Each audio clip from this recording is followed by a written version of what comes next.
Hi, my name is Michael Serbin, Director of Family and Community Engagement for the Cajon Valley Union School District, and I would like to have you hear the truth. The truth from our families, the truth from our fathers who are with them, and our fathers that were waiting for them to come home. And so I'd like to bring our first father forward, Mr. Faizi.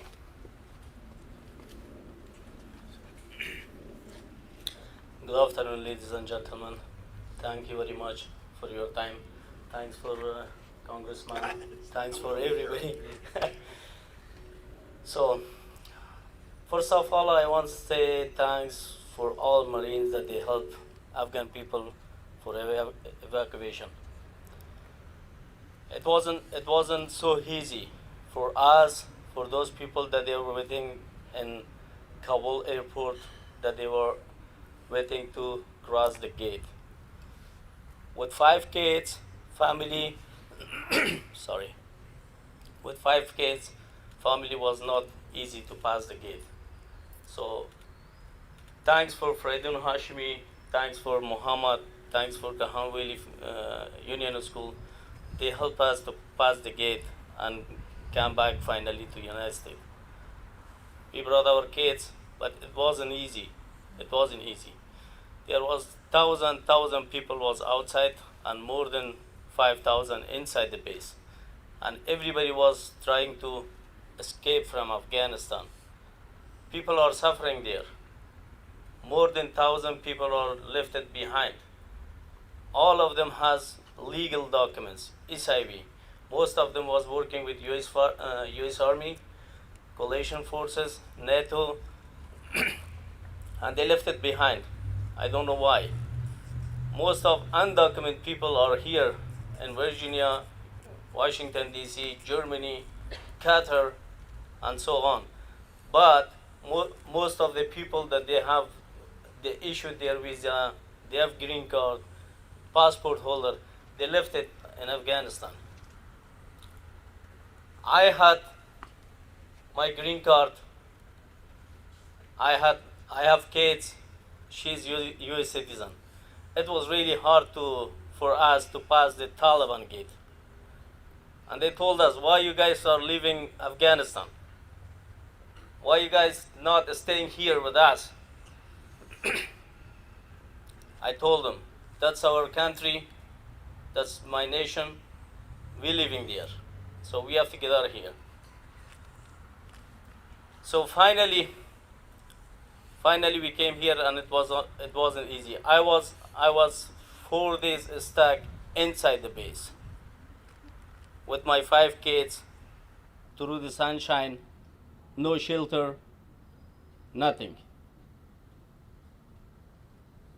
So after that, I sent many emails to USAIS, many emails to USMBC, many emails to the congressman. Especially, I spoke with one of the Senate in California. So they helped me. Finally, I contact with Freydun, and they helped me a lot. And we came out. So I have a clear message to the United States. I want to say thanks for those people that they helped us in Afghanistan, especially Marine. And I want to say sorry for those people that they lost their life, either Marine or Afghan. They are all part of our family. I have a clear message to the United States that most of people are suffering in Afghanistan. They are waiting to evacuate from Afghanistan as soon as possible, because Taliban are searching people. Taliban, they have like biometric data, they have all the data right now. They just put their fingers on the device and everything goes clear. No matter who you are, they are searching for people. So please do something for those people. Thank you. Thank you, Mr. Faizi. I'd like to bring forward Mr. Juma. Thank you very much, everybody, for having me today. So I will explain my experience how we can get out of Afghanistan. My wife, my 3 kids, and I Woke up in the morning on Sunday, August 15, and we saw no government, no police, no all police stations and government departments were empty. Everybody left, and all their equipments left behind. So for 24 hours, there was nobody in power. On August 16, the Taliban took over. Everything changed. We were looking for a way to get out of Afghanistan, but there was no way how we can get out of Afghanistan. So I was hidden for 5 days because I was working as a translator with the United States military. So after 5 days, a neighbor came to me and told me they are coming and making the list of the people and what was their job. So they offered me to get out of Afghanistan. So it was night, about 9 o'clock. So I myself only went to the airport if I can see a better way, find a better way. But when I was waiting behind the crowd to see what's the situation, how we can get out, somebody hit me in my back. So it was so hard hit. So I ran away. When I looked behind myself, I saw the Taliban guy. And then direct I came back home and I decided, no, I will stay here at home. But tomorrow, a friend of mine who was stayed there for 3 days in the airport, but he couldn't get in the airport, so he told me he will show me a better way, and I can show my passport and my green card, my family's green card, so we can get out of Kabul maybe easier. So the next night we went that way that he showed me. So we stayed in the crowd for about 10, 11 hours. So suddenly the Marine soldiers came and I showed him my passport, and they grabbed my hands and then grabbed my family's hand.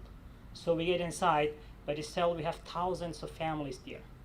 They are special immigration applicants, they are green card holders, they are passport holders. Most of them, they are afraid of coming to the airport because coming to the airport need to pass Taliban checkpoints in the city streets, and also before to get to the airport, we have to pass another checkpoints. So most of them are checking the documents. So it will be very hard to get into the airport. So I have many friends. I know many families. They left behind with all their documentation. So I have a clear message for the government to help all of them get out of there. They are still hidden somewhere. They are afraid of coming out of their homes. So please help them. Thank you.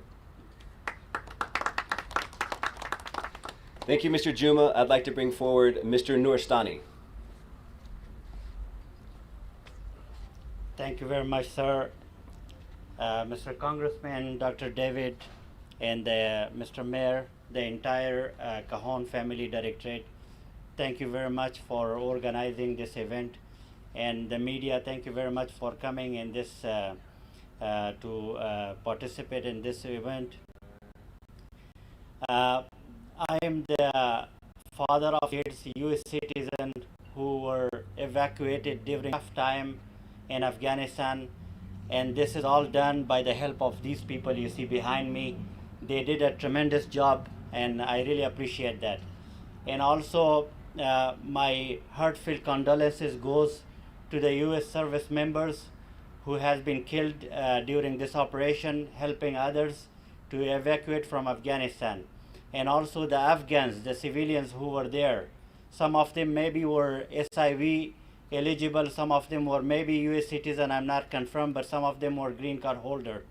But the numbers goes on and on. A lot of people has been died, and our deep condolences goes for that.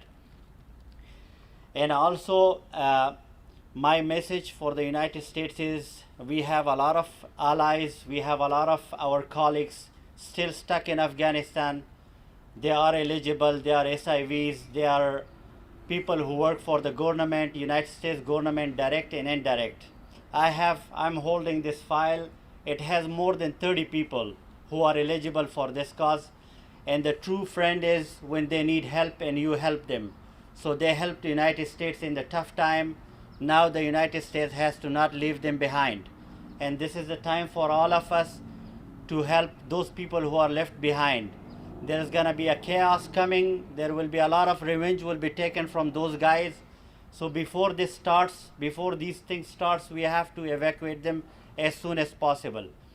And I really thank you for everybody that helped us. And I will, if I go by the name, it's a big list, but I will say Mr. Mika, he helped us a lot also, coordinating with the teams on the ground to help my kids. They are safe in home right now. Thanks to God, and thank you all of you. Once again, I really appreciate everybody participated in this cause. Thank you, Mr. Nuristani. I'd like to bring forward Mr. Famuli. Hi everyone. I especially want to thank the members standing at the back of me. With their support and cooperation, I'm today over there and talking with you guys. It was very rough, tough time over there. It was like a bad dream we had for the past 14 days. So finally we made it, but we have a lot of people over there waiting for the help and support. As they were working for the US government, private projects or government projects, their life is in risk. We need to help them.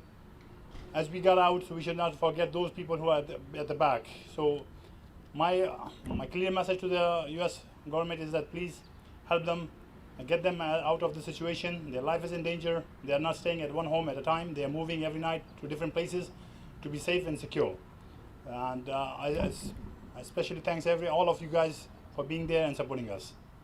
Thank you.